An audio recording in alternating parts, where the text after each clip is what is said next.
Welcome back to What Arty Noobs with General Disturbance. Well, this is the Jagdpanzer E100. It's the Tier 10 German tank destroyer. It's located on the south spur of Malinovka, and it's being driven by HAYSEED1776, and he's underway. Well, you only get one gun with this beast. It's a 17cm gun.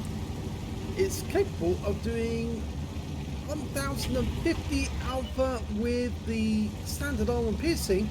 With the heat rounds, it will do the same amount, but it will penetrate 420mm of armor. So there's not much on the map that can actually deflect shots from this beast, unless of course they get into shooting a spot where they can actually deflect shot away. It's huge, otherwise known as the Jaegeru. It's fairly difficult to take down normally most of the time because it's got very thick armor at the front, 200mm, but it can be defeated with heat rounds, and most tier 10s now are even capable of penetrating the front plates of a Jaegeru. And so although it used to be one of the most difficult tanks to take down on the battlefield, now it's fairly easy to take down so long as the enemy is spamming gold at you. It's quite a pity.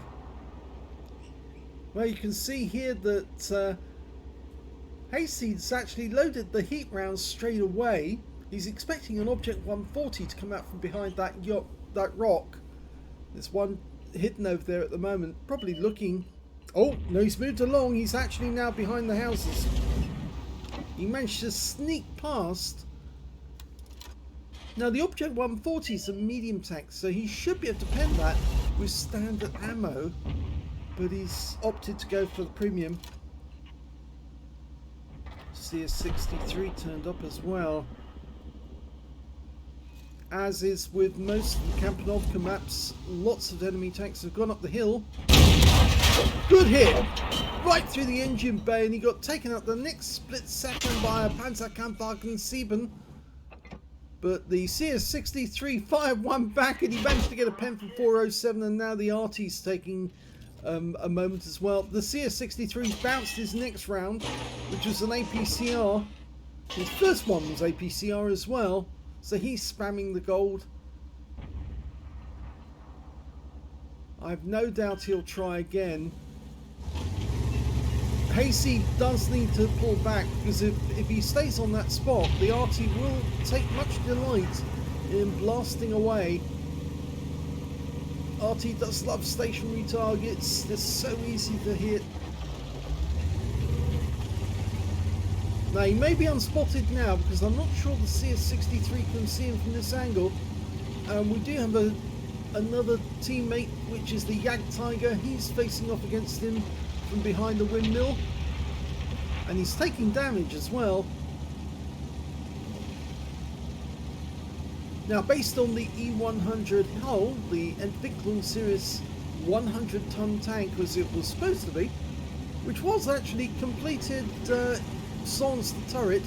Didn't have the turret at the end, but it was going to have a mouse turret fitted to it. This is what they theorised, or Wargaming theorised, because it's actually totally made up, this tank. Wargaming theorised that they would actually build a tank destroyer. And another hit, and this time 1046, which is a low roll. And he's bouncing the rounds that came back by angling. In fact, there's a mouse there now. Yes, so Wargaming theorised that there would be a tank destroyer based on the E100. And this is what they thought it would look like. Oh! 1049, still a low roll, but only by 1 hit point. He's knocked up 3,114 hit points of damage so far, and he's been joined by a Panzerkampfwagen 7. So that was another heavy tank that the Germans were designing. Rear-mounted turret, front-mounted engine, basically the same as this one, but of course the engine's up front on this one, which is basically an E100 in reverse.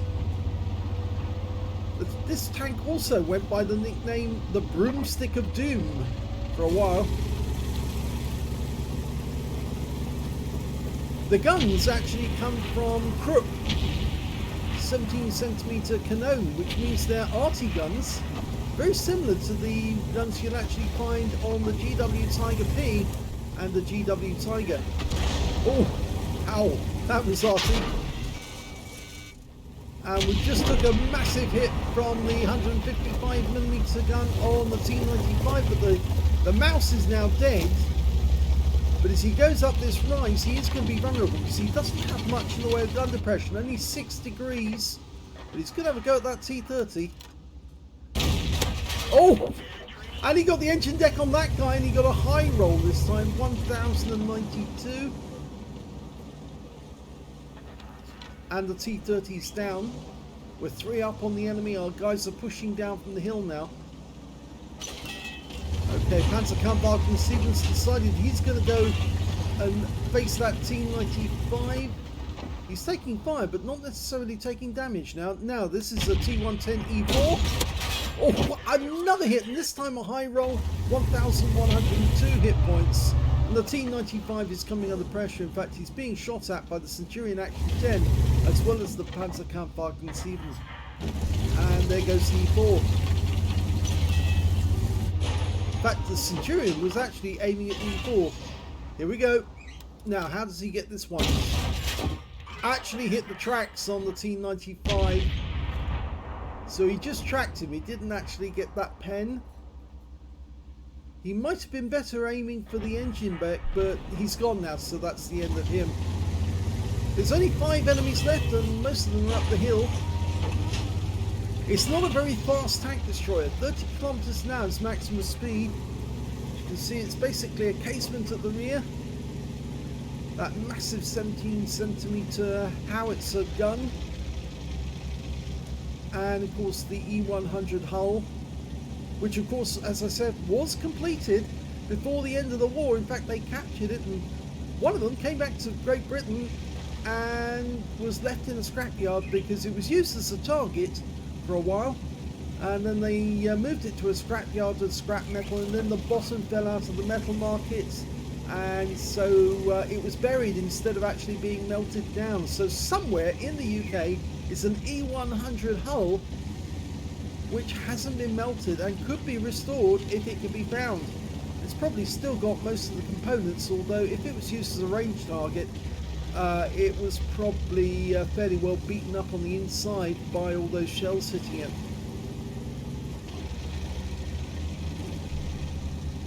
These are big beasts, those interleaving road wheels. Shadowplay.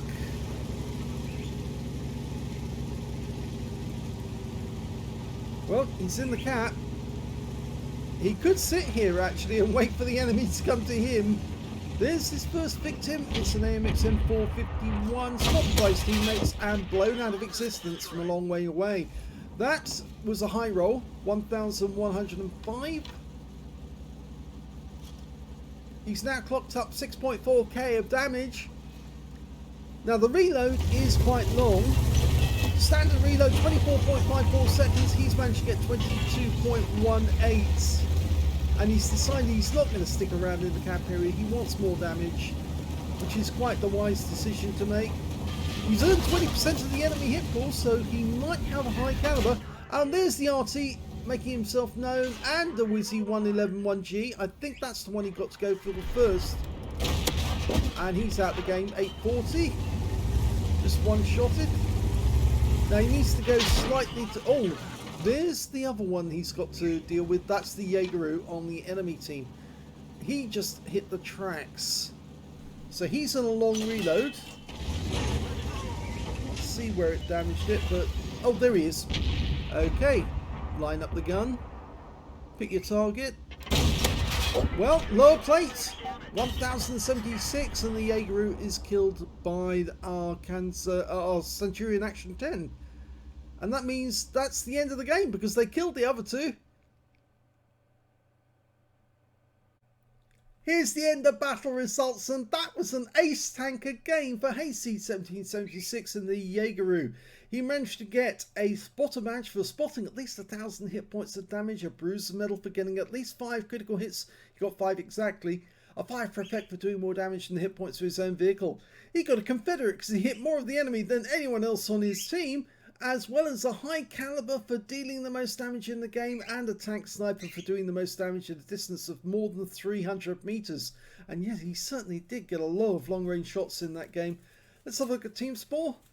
Well, top score was 8,329 hit points of damage. The second highest score being the Wizzy 111 GFT, managed 5,730, and the third highest damage, the Centurion Action 10, who did 4,533. This is not the highest total I've seen for Jaegeru. I think there was a member of the group who's actually done more than 11,000 hit points of damage in the Jaegeru, and I think that was an assault game and he was playing defense, so you can imagine how much devastation he was causing. When it came to kills, it was actually the Panzerkampfwagen 7 who did the best with 4 kills. 3 kills went to the Centurion Action 10, who was clearing up after some of HAYSEED's shots, and HAYSEED managed to get joint third place with 2 kills, alongside the Batchat 155-55 and the AMX M451 on his own team, and the Jagdpanzer E100 on the enemy team, plus their Striv K. When it came to base XP, whoop, wrong one there you go. It was the AMX M451 on his team who did the best with 1,213. 1,104 went to HAYSEED and 1,112 went to the Centurion Action 10. Those are the only 3 players who managed to get over 1,000. He fired 9 shots, 9 direct hits on the enemy, so none of his shots missed the target, but only 8 of them actually penetrated. The one that missed and didn't actually penetrate the enemy, that was the shot on the T-95 that hit the tracks instead of actually hitting the body of the vehicle. 8,329 hit points of damage, of which 6,443 were at more than 300 meters. 10 hits received from the enemy, only 3 of which penetrated, 6 non-penetrations and 2 hits by way of splash damage. If he'd had 1 more hit on the vehicle, he would have qualified for a steel wall. 2,120 hit points of damage blocked by armor. 2 enemy vehicles spotted, 9 enemy vehicles damaged, 2 killed, 2,480 hit points of damage assistance. He earned 63,167 credits from the game, 47,376 from personal reserves, 39,795 from personal missions payout, a total of 181,922 credits altogether, but he did fire heat ammo as you saw during that game, and as a result his actual profit was 112,169 credits. 1,104 XP. There's something missing there that we're not seeing because, of course, what replays doesn't show you all the details, and the consequence, he actually sees 1,656 experience points collected from the game. So there you go, the Jaegeru. It's quite well, it's a bit annoying to, not annoying to play, it's not the right word, it's frustrating to play nowadays, because in the past you used to be all so dominant, so incredibly powerful with that 17cm gun that nothing can stand for you, and of course, as you saw right in this game, that 17cm is very able to take out enemy tanks with just 1 shot. But nowadays, just about every tank with premium ammo can just blast through that frontal armor. They don't even have to aim for the lower plate, which of course is a weak spot. And they don't aim for the upper plate, obviously, because either it'll bounce off or it'll just go into the engine and it won't actually do much damage. But if you can actually land the shell on the casement right next door to the gun, not on the actual mantlet itself, but just to the side of it, then of course your heat round will probably penetrate straight through, and these things can be taken out fairly easily so long as the enemy is loading premium ammo. So disappointing, frustrating, but it's still a lot of fun if the enemy doesn't know how to handle a Jaegeru. And in this game, HAYSEED, well, he actually had the bit of fun that you can get in a Jaegeru by blasting the enemy away with just 1 shot. I hope you enjoyed that replay. If you did, please give this video a like. Do subscribe to our channel. Leave a little comment down below because it feeds the algorithm. And thank you for watching.